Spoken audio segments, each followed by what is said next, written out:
Donc voilà comment les choses se sont déroulées en Algérie. D'accord? Suite aux injustices, d'accord, les populations se révoltèrent.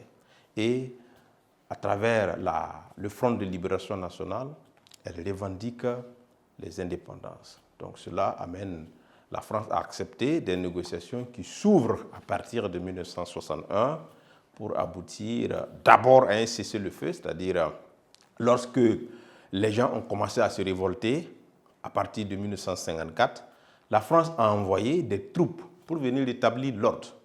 Et les révoltes se sont intensifiées. Et lorsqu'on a obtenu le cessez-le-feu, c'est-à-dire on arrête le combat à partir de 1962, et le 5 juillet, on accepte la proclamation de l'indépendance de l'État d'Algérie avec comme président Ahmed Ben Bella.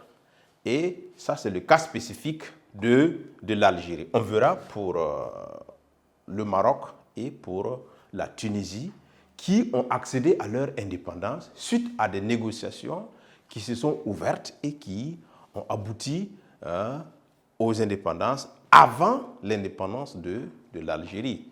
Le Maroc et la Tunisie ont obtenu leur indépendance autour de 1956. Donc c'est avant l'indépendance de l'Algérie. Donc on va voir le cas de ces deux États avant de terminer. Donc l'indépendance du Maroc et de la Tunisie. Donc c'est comme je vous le disais, les deux États, c'est suite à des négociations. D'accord? Le Maroc, avec le sultan Ben Youssef, qui a commencé les négociations, qui ont abouti à la proclamation de l'indépendance du Maroc, avec Ben Youssef comme roi du Maroc en 1956. Donc, on va aller au Maroc. Au Maroc, le sultan Ben Youssef commence les négociations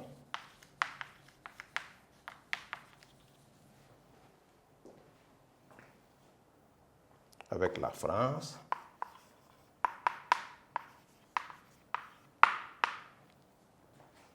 elles aboutissent, les négociations, à l'indépendance du Maroc,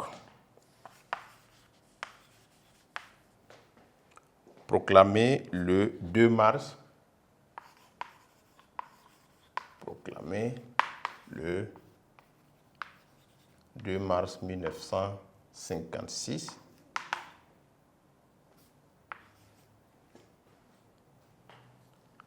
Et le sultan devient roi du Maroc.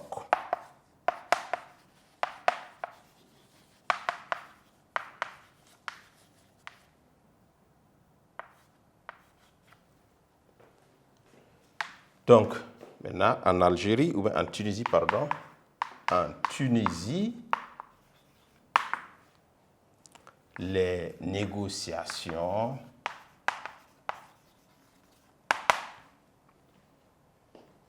ont abouti à l'indépendance proclamée le 20 mars 1956 sous Habib Bourguiba.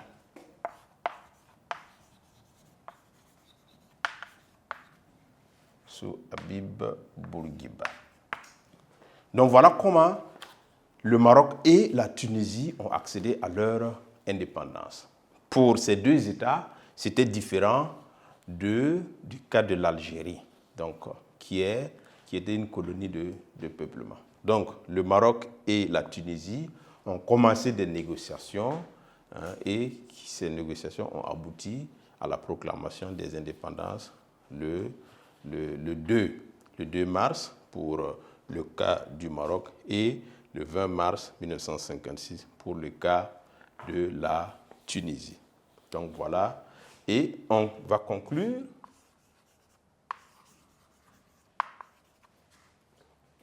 et il faut retenir en conclusion que, bien sûr, le système colonial a influencé l'évolution des États de l'Afrique française vers les indépendances. Donc, quand on parle du système colonial de l'administration directe, d'accord, et selon le type de colonie, ça différencie d'une colonie à une autre.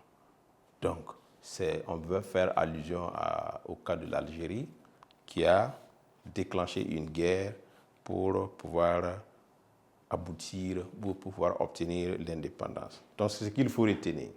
Donc, vous allez retenir en conclusion cette phrase.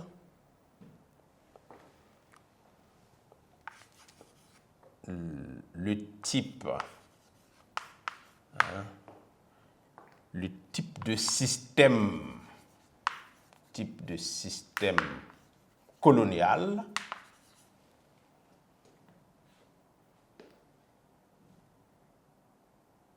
a influencé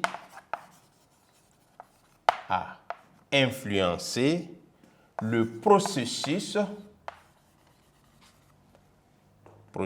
de décolonisation.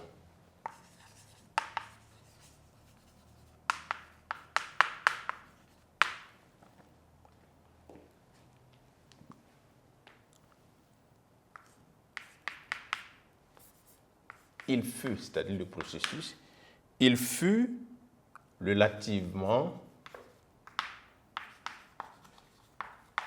le processus fut relativement pacifique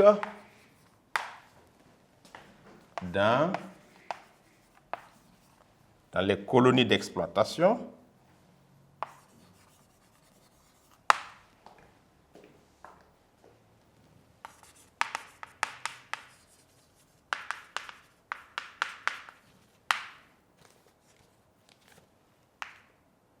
mais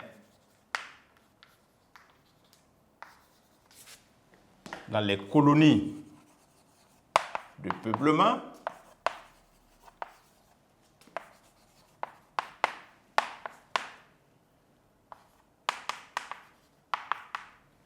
c'était suite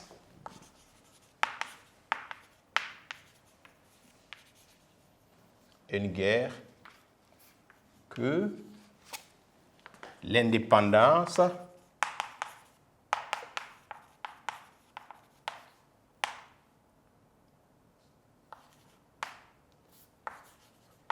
fut proclamée.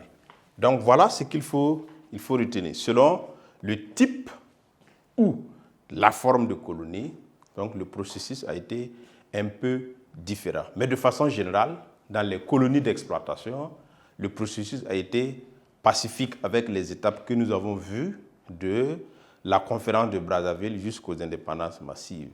Et dans la colonie de peuplement de l'Algérie, donc c'était suite à une guerre, la guerre d'indépendance, que l'indépendance a été proclamée en 1962. Donc, sur ce, je vous dis merci.